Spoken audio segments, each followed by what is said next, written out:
السلام علیکم ورحمۃ اللہ وبرکاتہ۔ کیسے ہیں آپ سب؟ اللہ تعالیٰ آپ سب کو اپنے حفظ و امان میں رکھیں۔ آج الحمدللہ سورہ الزلزلہ کی ہم آیہ نمبر 2 پڑھیں گے۔ سٹارٹ کرتے ہیں اپنے لیسن کو۔ اعوذ باللہ من الشیطان الرجیم، بسم اللہ الرحمن الرحیم۔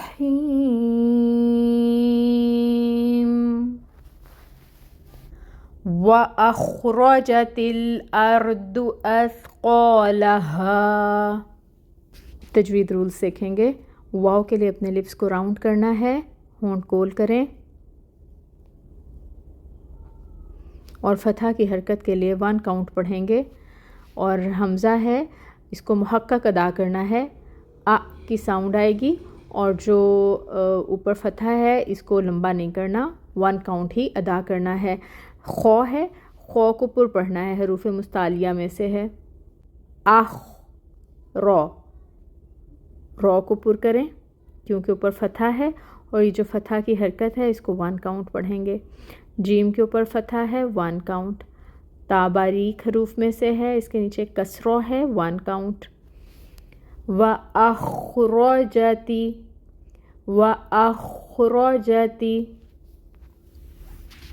تا کو لام کے ساتھ ملائیں، تل، اور پھر آگے حمزہ آ رہا ہے، حمزہ پہ فتحہ کی حرکت ہے، 1 کاؤنٹ پڑھیں گے، اور اس کو رو کے ساتھ ملائیں گے، رو کو پر پڑھیں گے، ساکن ہے یہاں پہ، اس سے پہلے زبر کی حرکت ہے تو اس کو پر پڑھا جائے گا۔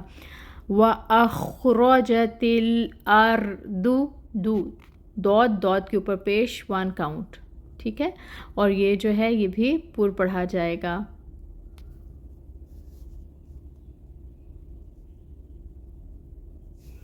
پھر حمزہ ہے، حمزہ کے اوپر فتحہ ہے، 1 کاؤنٹ پڑھیں گے، تا کو نرمی سے ادا کرنا ہے، سیٹی نہیں آئے گی۔ قو میں آپ دیکھیں یہ حروف مستعلیہ ہے، قوف پر پڑھیں گے، اور یہاں پہ الف ساکن ہے اور اس سے پہلے زبر کی حرکت ہے، فتحہ، تو اس قو کو 2 کاؤنٹس لمبا پڑھیں گے۔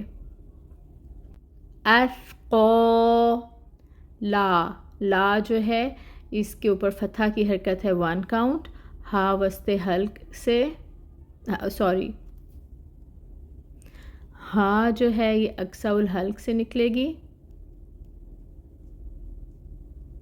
اور الف ساکن سے پہلے فتحہ کی حرکت ہے تو اس کو 2 کاؤنٹس پڑھا جائے گا۔ لہا، اثقالہا، پوری آیہ مبارکہ کو دوبارہ پڑھ کے دیکھتے ہیں۔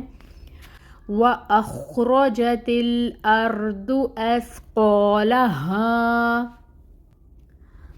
اب ہم ٹرانسلیشن کریں گے۔ وا کا مطلب ہے اور، اخرجتی نکالے گی، الارض زمین، اثقالا بوجھ، اور ہا کا مطلب کیا ہوگا؟ اپنے، ٹھیک ہے، اثقالا بوجھ اور ہا اپنے، اور نکالے گی زمین بوجھ اپنے، اور زمین اپنے بوجھ نکال باہر پھینکے گی، ٹھیک ہے۔ اب ہم دیکھتے ہیں اس کے روٹ ورڈز کو۔ اخرجتی، خا رو جیم، خارج جو ہم بولتے ہیں نا اردو میں اسی سے ہے، خو رو جیم اس کا روٹ ورڈ ہے، اردو حمزہ رو دود، اور اثقالا ثقل، بھاری، ثقیل بھی ہم بولتے ہیں اردو میں، ٹھیک ہے، اسی سے ہے، ثا قوف لام۔ اللہ تعالیٰ سے دعا ہے کہ اللہ تعالیٰ ہم سب کو اس آیہ مبارکہ کو بہترین تجوید کے ساتھ پڑھنے کی توفیق عطا فرمائے، آمین۔ سبحانک اللہم و بحمدک، اشہد ان لا الہ الا انت، استغفرک و اتوب الیک۔ السلام علیکم ورحمۃ اللہ وبرکاتہ۔